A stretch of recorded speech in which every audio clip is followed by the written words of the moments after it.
frost heaves. Go. What's a frost heave? Yeah. So frost heave happens when all the snow runoff and water starts getting caught up underneath the highway, right in between the asphalt and the dirt. And then it gets cold at night and it freezes. And it causes that asphalt to heave. Okay. And that's what they call a frost heave.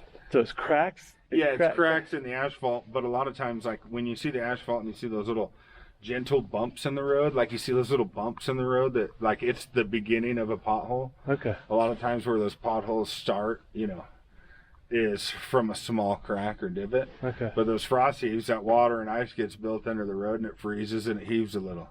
And then the next night it freezes and it heaves a little. And the next night it freezes and it heaves a little.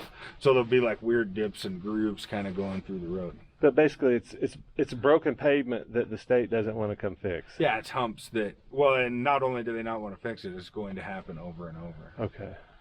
Well, I saw the signs in Idaho, and I was like, "What the hell is a frost heave?" It's probably the senators not wanting to spend the money on it. I'm sure the road guys, the guys that actually work for the state, would love to go fix it. Yeah.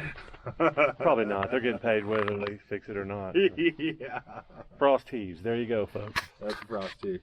So Jamie came up from the town of Elko to join me at the state park that I'd been camping at, thanks to his year pass, open season pass thingy he gave me so I could camp for free at this fantastic campground.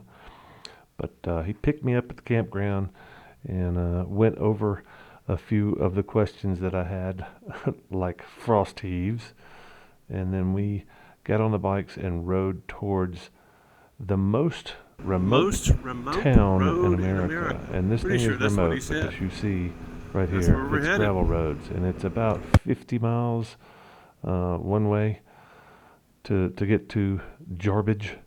I keep saying Jarbidge. I think a lot of people make that mistake because what the heck is a Jarbidge? Well, let me tell you what a Jarbidge is. The name is derived from the Shoshone language meaning devil. And some of the natives apparently believe that the nearby hills were haunted, and I'm not sure why, because it's one of the most spectacular places I've visited anywhere near a desert.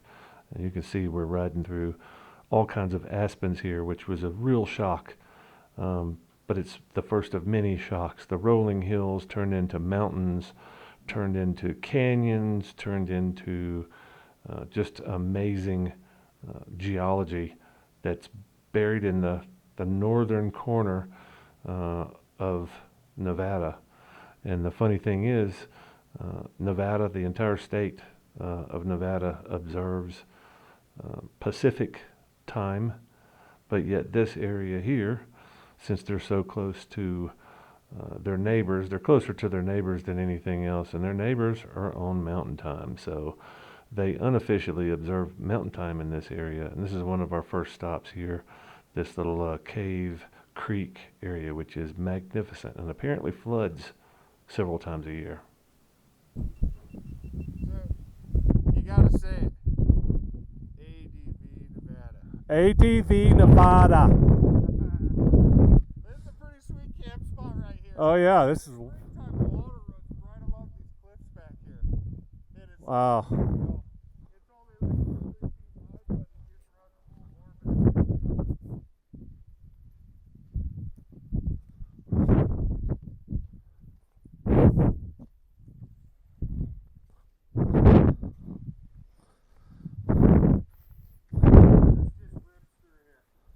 Yeah, this is cool, man. Got you a little spot over there. You can somebody built a little bridge. You can get across here if you're agile, and I'm not. Oh, you're agile. Pick your gloves up off the ground.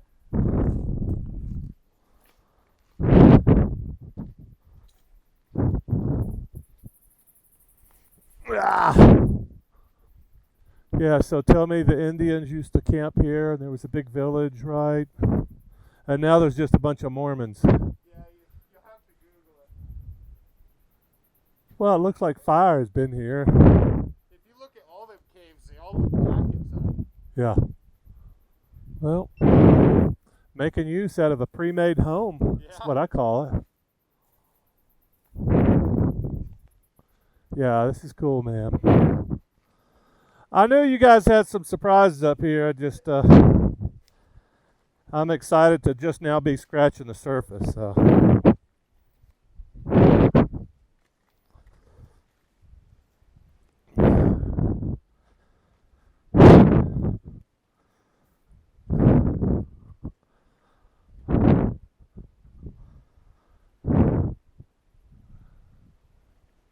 It's nice and cool all day long here too, isn't it?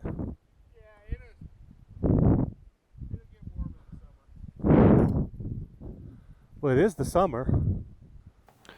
After a quick break down by the creek, my tour guide got us back on the bikes, and we rolled up and out of the canyon as we rolled closer and closer to Jarbidge. I think we were probably mile 15, 20 here, towards that, what I would guess is about 50 miles to Jarbidge. But these canyons are just shockingly beautiful and amazing. And the the gravel roads were, with the exception of a few spots, were in amazing shape.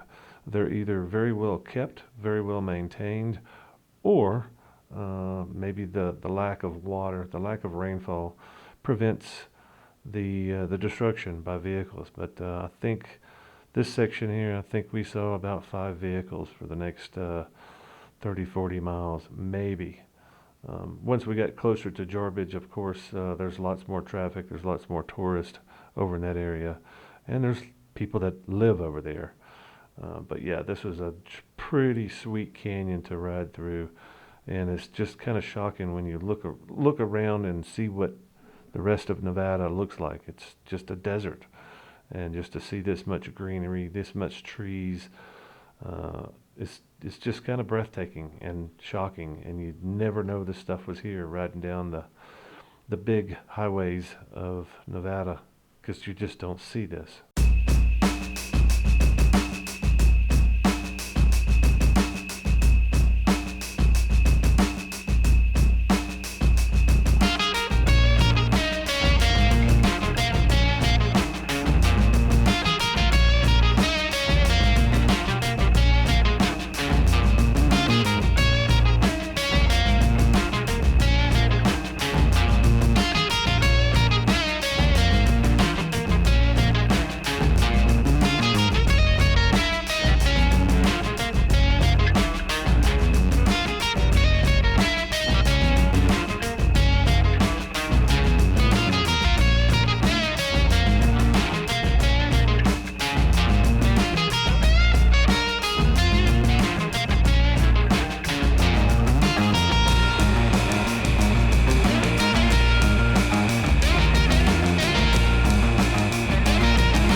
Yeah, this is nice, man.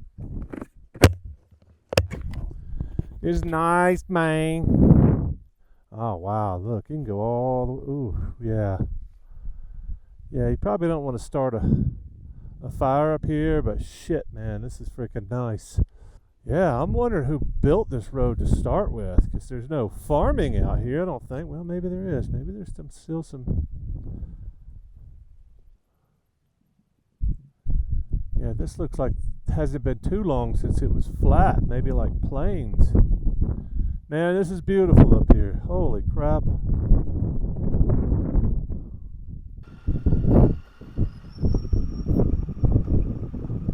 Jarbidge! Is that a road sign right there? Yeah. Haha. This is the Bruno River. It's the what? Bruno River. One of the biggest rivers in Nevada.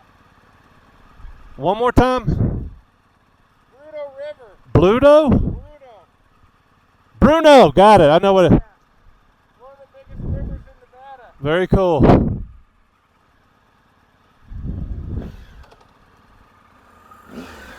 Alright. You won't miss out.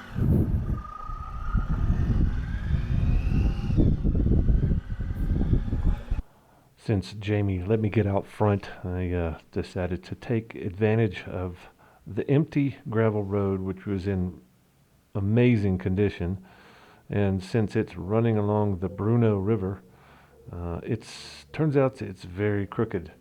And up until about halfway down this road, I didn't realize that there was any other traffic on it. But I met a couple of trucks and some side by sides, and luckily I wasn't going too fast, but I did get a little bit crazy in a couple of corners, and felt the rear end and the front end wash out a good bit. But luckily I was able to keep it out of the river and all the way up into the town of Jarbidge.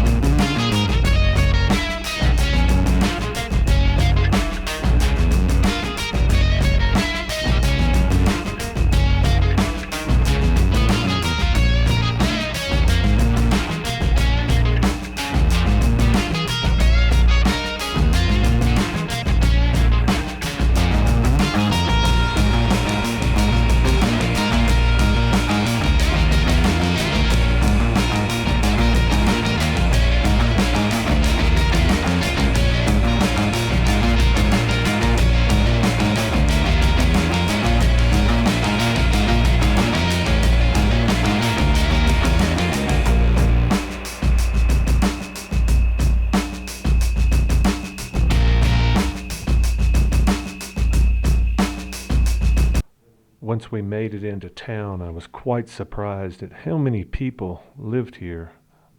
Everything is dirt getting here. I think the nearest pavement is 30 miles, and I'm not even sure that the dirt road connects to that. But yeah, it's a cute little town considering how remote it is. It's an old mining town. Apparently, they did very well with their mining operations here. And the closer I got to town, the more I wanted to explore. But the main thing was refueling, and that was the thing that was the biggest priority as far as I was concerned. And the further I rolled into town, the more anxious I was, wondering if there actually was a gas station. I was thinking visible gas pump, somebody out there with a handle in their hand pumping gas, but it turns out it was a somewhat high-tech solution to an all-night, all-day, 24-hour gas pump, but there were no attendants. There was nobody around when I pulled into this little, I don't know, gas pumping station. But yeah, I'm pretty glad that Jamie was there to guide me through it, because I'm not sure I could have figured this gas pump out. It was it was more like a quiz than anything else. 86 cents.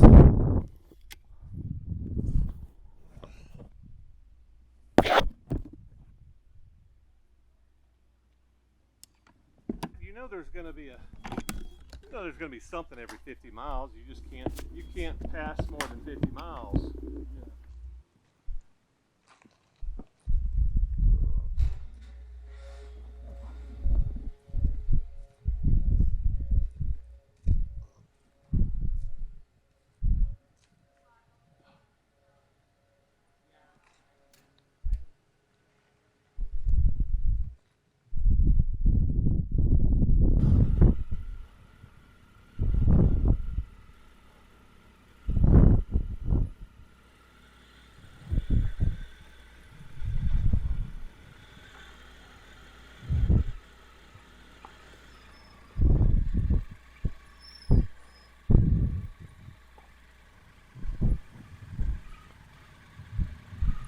Could tie our horses up here.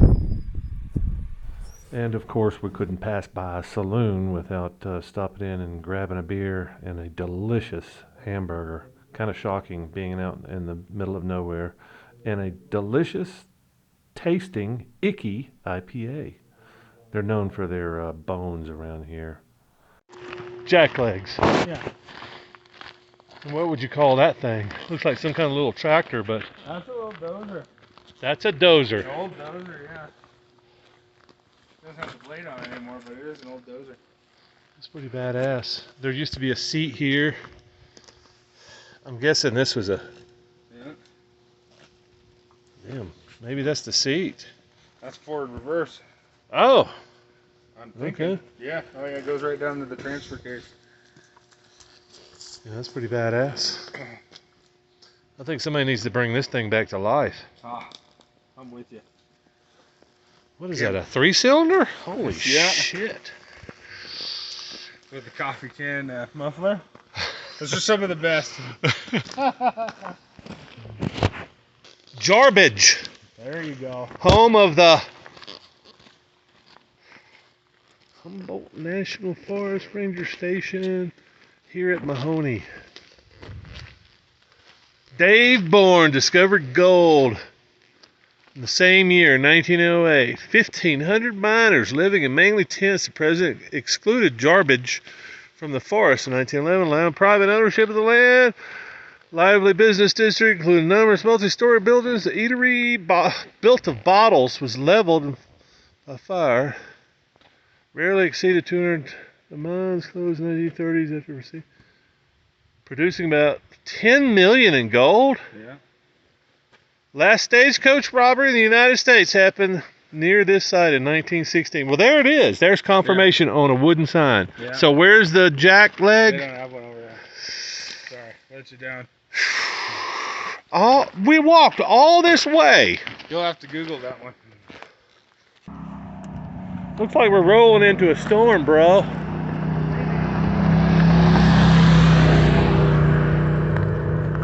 So what were the other two distinguishing features? It's the most remote town in the lower 48. Yeah. Stagecoach, which is here. Yeah. And then the buried treasure, Yeah. but there's something else. Oh yeah, the Sahawa bits. Oh, yeah. Say it once more faster. I don't think you can. I think that's as fast as I can say it. The Sahawa bits. Which is the Yeti. Sasquatch. Sasquatch, yeah, okay. And that's where we had a fantastic hamburger and a couple of 3 amazing icky IPAs. Yeah. Wow. My new favorite. So yeah, I really didn't know what to expect. I really did not expect to be this excited about this trip. But you know, when your tour guide tells you that this is an awesome town, you should really get on board and say, hey, yeah. And there's the sheriff. But I figured even if he was able to unhook his battery charger, I don't think he could catch up with us, because we're really fast. Goodbye, Jarbidge. It has been a real pleasure. Even though I've only got a 100-mile range now, which is kind of scary. Should be able to get back to pavement with 100 miles though, right? This is a lovely, lovely town. Uh-oh. Somebody's got a beer in them. He's leaving me in the dust, 'cause I can't see where the damn road is. Alright there, fella. That's probably what happened to him last time. Oh, there's the Jarbidge campground.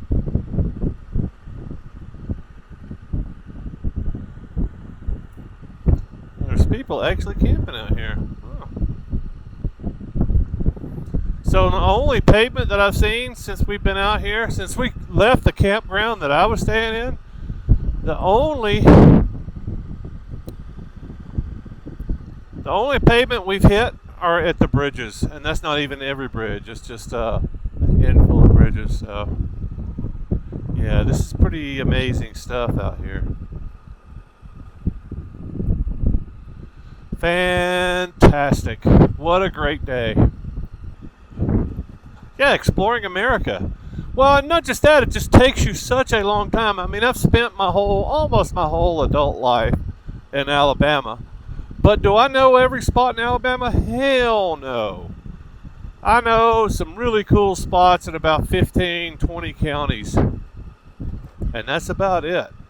Of the 63, 64 counties in Alabama. So, you know, and maybe there's not some really cool spots, but I guarantee you there's some nice spots. There's some gems of every county. And those gems may not be any more special than the county next door, but there's something cool probably in every county in Alabama. And it may just be a cool old building. It may be a cool ruin. It may be a cool creek or a lake, or 'cause we got a lot of water in Alabama. Or we got some kind of big special rock that sticks out of the side of a mountain or something like that. Here's some more pavement. So out of all this pavement that I've ridden across in the last, I don't know, 70 miles, maybe 300, 200 yards, less than that. Hell yeah, we're crawling out of the canyon, but who knows what's on the other side of this hill? I can see we got lots of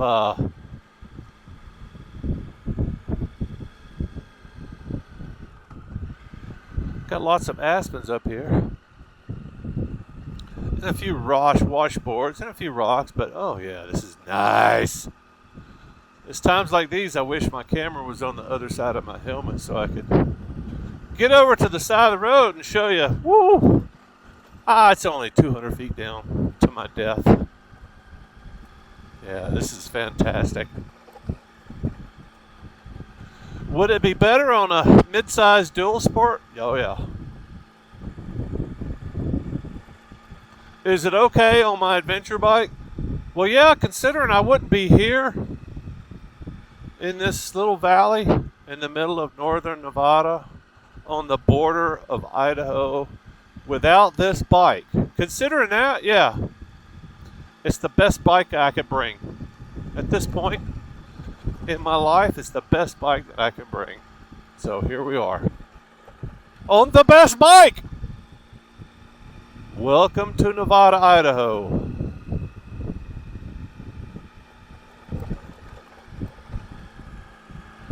It's beautiful and it's nice and cool. We were at 6,200 feet. Now I think we're probably closing on 7,000 feet because we're climbing really quickly. And this road is terrifying, especially if you're trying to climb up here in an RV or something like that, which is probably a really bad idea.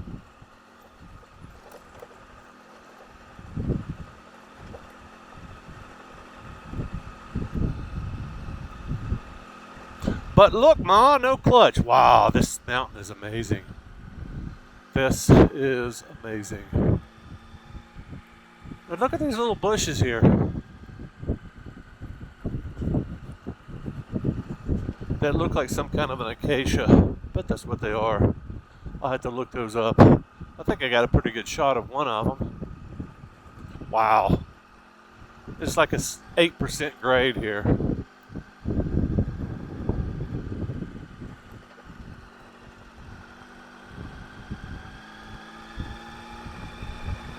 Yeah.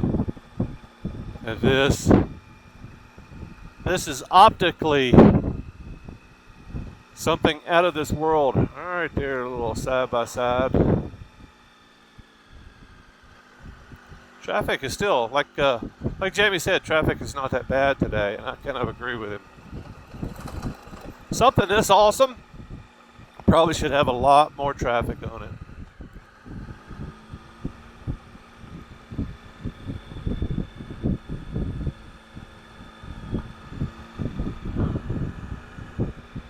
Oh yeah, wow.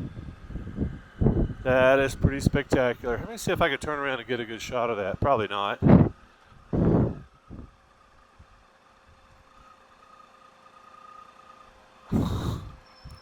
Oh yeah.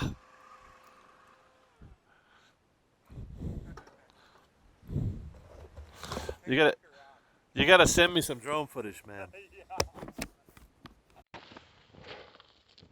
What's really crazy is that you come up here and you're hanging out with people that say they live in Nevada, but then you find a place like this, you're like, clearly this is not Nevada, but yet everybody you say, this is not Nevada. Oh no, it's Nevada. It's like, no, this is not Nevada. They don't have stuff like this in Nevada.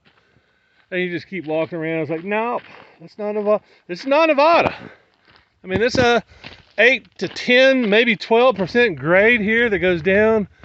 It's like, this is not Nevada. This is like Montana, Idaho. Yeah, maybe not so much Colorado, but I've seen some stuff like this in Colorado. And then there's mines across the hill there. It's like a mine up there. And yeah, if just people would come to their senses and say, "Hey, this is not Nevada. You're right. It's Montana. It's Idaho. It's Spruce? I'm saying acacia, some kind of acacia. Sure it's not a spruce? No, that's not a spruce. You don't know anything about trees, do you? No, I'm a gold mine. I don't know. Does anybody know what this is? High altitude, low moisture tree. Not a juniper.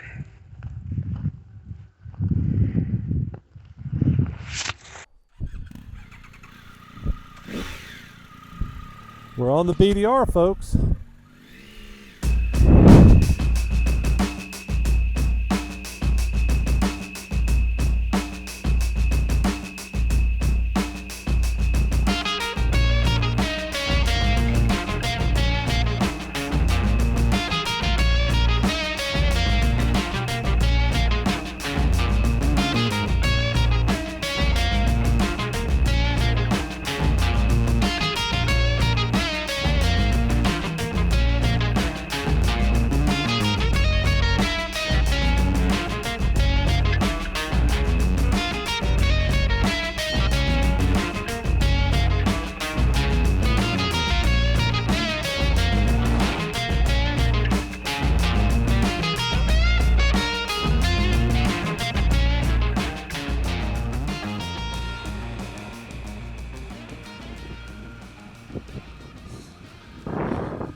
It was awesome, man. This kind of wanted to do at that top of the hill where I turned around and came back. Wow.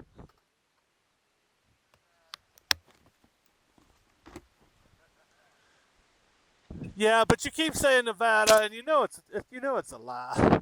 Just say it's Idaho or Montana. Huh? Nothing? You're just going to keep on with that line. This is Nevada. Whatever, you know. As long as one of us knows the truth. My man's got a bee in his bonnet, which is pretty damn funny.